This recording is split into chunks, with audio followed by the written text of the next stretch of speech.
All right, look, as soon as I come out, they start coming out here. No, I just walked past it. He wasn't even, wasn't even doing all of that. But that's what they love to do.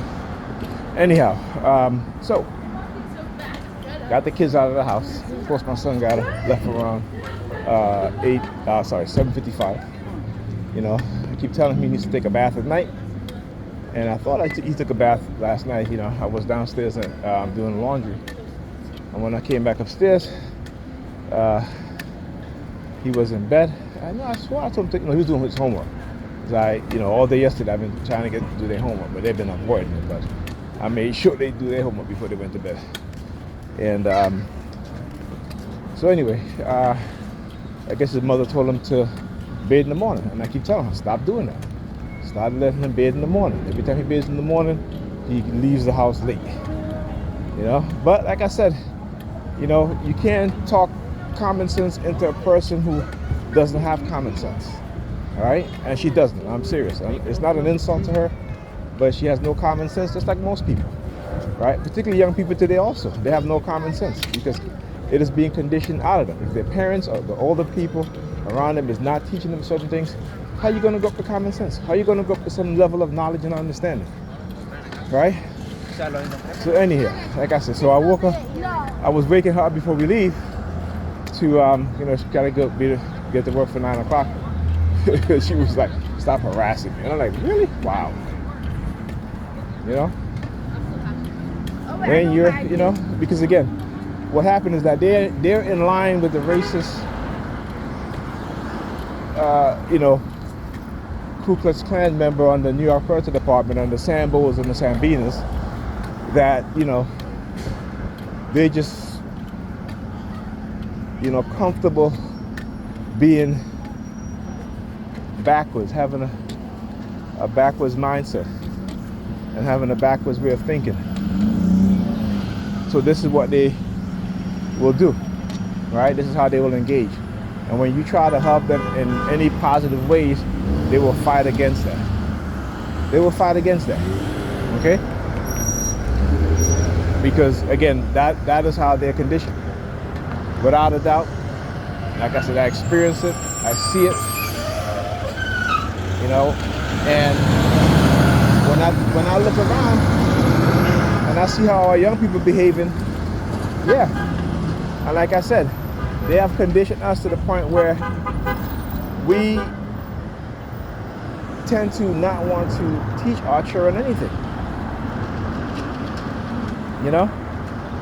We tend to not want to teach them anything.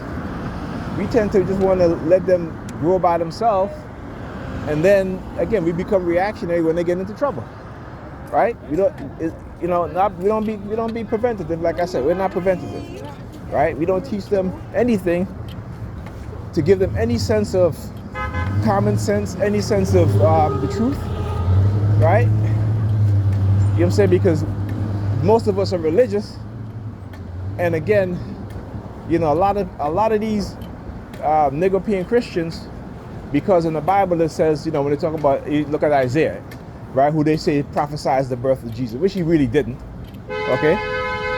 But they'll use Isaiah, if they clearly read the entire chapter.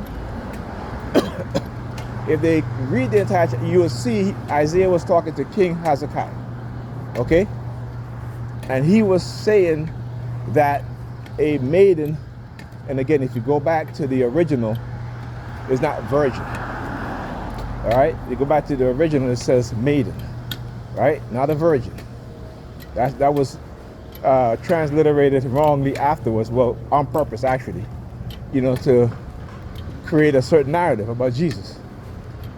But if you go and you read the entire passage of Isaiah, in which they try to use about him prophesying about Jesus, you will see who Isaiah was talking about, right?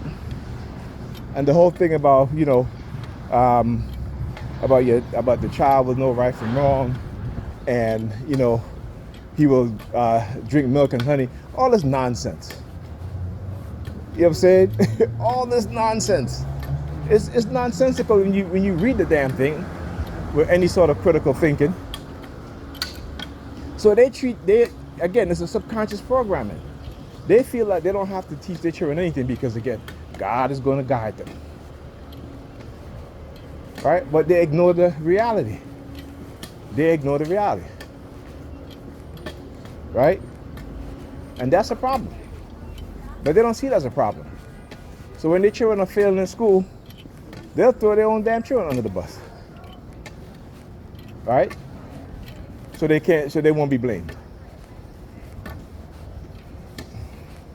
So this is what happens. So like I said, so now when I wake up this morning, I'm like, hey, you gotta get out of here. Oh, stop harassing me. I'm like, wow. And listen to the type of words that she chooses to use. Okay? But yet, 2 nights straight, she's asking me, practically begging me.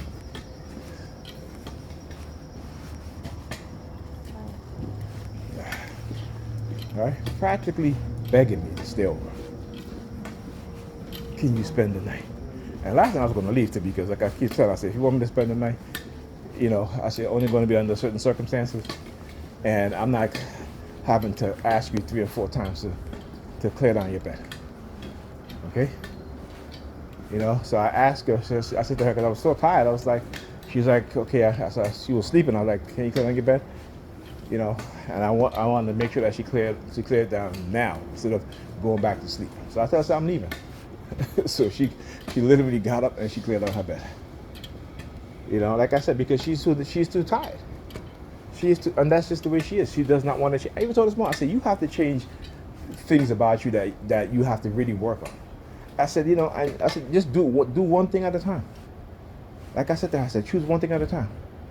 When it comes to your personality, getting up and getting the kids out of the house should be a priority. Okay? But it's not. Anyhow, talk to you guys in this video.